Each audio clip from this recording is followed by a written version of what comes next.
शिव महापुराण की कथा तो यह कहती है कि आप किसी का उद्धार नहीं कर पा रहे तो कम से कम इस आत्मा का कल्याण तो करो, अपने आप का तो उद्धार करो, कुछ अच्छा अपने लिए कर चलो। दुकान पर बैठकर जो तुमने कमाया, ऑफिस में बैठकर जो तुमने कमाया, उसका भोग तुम्हारी पत्नी भी करेगी, तुम्हारा परिवार भी करेगा, तुम्हारे बच्चे भी करेंगे, तुम्हारा कुटुंब भी करेगा, भाई भी करेगा, माता भी करेगी, पिता भी करेगा। दुकान पर बैठकर नौकरी में जो कमाया उसका भोग सब करेंगे, तनख्वाह के हकदार सब रहेंगे।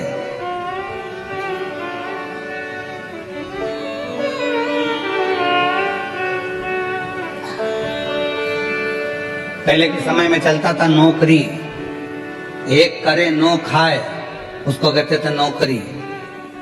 फिर आई चाकरी, एक करे चार खाए, चाकरी। आज के जमाने में चलती है तनख्वाह। व्यक्ति उतना ही कमा पाता है जितना तनख्वाह लेता है, उससे ज्यादा मिल भी नहीं पाता।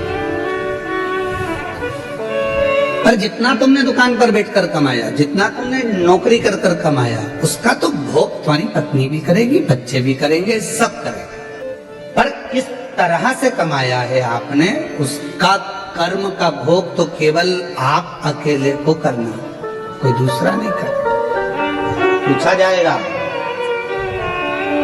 हर श्वास का एक एक जवाब पूछा जाएगा। आपका और हमारा तो शुरू से ही आदत बनी हुई है। जब पढ़ते थे, स्कूल जाते थे, उस समय पर भी लोग पूछते थे, क्यों टीचर पूछते थे, तुमने ये करके लाए कि नहीं आए, तुमने ऐसा करा कि नहीं करा, हमने होमवर्क दिया था तुमने करा कि नहीं करा, ये लिखा कि नहीं लिखा, ऐसा करा कि नहीं। तो वो तो क्रम चालू रहता। तो जब बचपन में टीचर पूछता था, बड़े होकर माँ बाप पूछते हैं, तू वहां गया था, क्या करा, कैसे करा, तो परमात्मा भी तो पूछेगा कि तू नीचे गया था, तुझे मृत्यु लोक में भेजा था और महाराष्ट्र की पवित्र भूमि पर जलगांव में तुझको भेज दिया था, जन्म दे दिया था, तूने वहां जाकर करा क्या, ये बता। सत्संग किया, संतों का सानिध्य किया, सेवा करी, कितनी करी, वो मुझे बता। तो पूछे, फिर आप क्या बोल पाए। किसी के लिए नहीं कर रहे तो कम से कम इस आत्म कल्याण के लिए, स्वयं के लिए खूब कमाओ, अपनी कैपेसिटी से ज्यादा कमाओ। हम तो हमेशा कहते हैं, तुम अगर अच्छी मेहनत कर सकते हो तो कमाओ, खूब कमाओ। जब तक तुम्हारा शरीर चले तो अच्छी दमदारी से कमाओ, 4-6 प्लाट भी लो, खूब दमदारी से पत्नी के जेवर भी बनाओ। अगर दुकान अच्छी चले, नौकरी अच्छी चले, तो पत्नी के जेवर भी बनाओ, मकान भी लो, प्लाट भी लो, जमीन भी लो, जायदाद भी लो, खूब कमाओ। पर एक बात याद रखना, तुम्हारी नौकरी चले तो तुम ये सब कुछ करो, पर उसी तरह तुम्हारा जब तक शरीर चले तब तक शंकर के मंदिर में जाकर एक लोटा जल भी चढ़ाओ। शरीर नहीं चलेगा, दूसरे जाएंगे, हाथ जोड़कर कहेंगे हमारे उनकी तबीयत खराब है, एक लोटा जल चढ़ाकर कहेंगे उनको ठीक कर देना। दूसरा नहीं, अपना स्वयं का, स्वयं के काम आता, स्वयं का करा आप और हम। स्वयं अगर भजन कर रहे हैं, कीर्तन कर रहे हैं, भक्ति कर रहे हैं, स्मरण कर रहे हैं, तो उसका फल अपने को मिलेगा। कई लोग अपने पूर्वजों के लिए कथा श्रवण कर रहे हैं, कई अपने पितरों के लिए कथा सुनते हैं, उसका फल उन्होंने सोच के बैठे कि हमारे पूर्वज हैं, हमारे पितर हैं, हमने फोटो रखा, हमने ये करा, तो वो कथा सुनेंगे, सुनेंगे। आपने निमंत्रण दिया हमको, आपने विचार करा कि मेरे गर्भस्थ संतान नहीं है, अगर मैं सुनूंगी हो सकता है बाबा मुझे संतान देगा।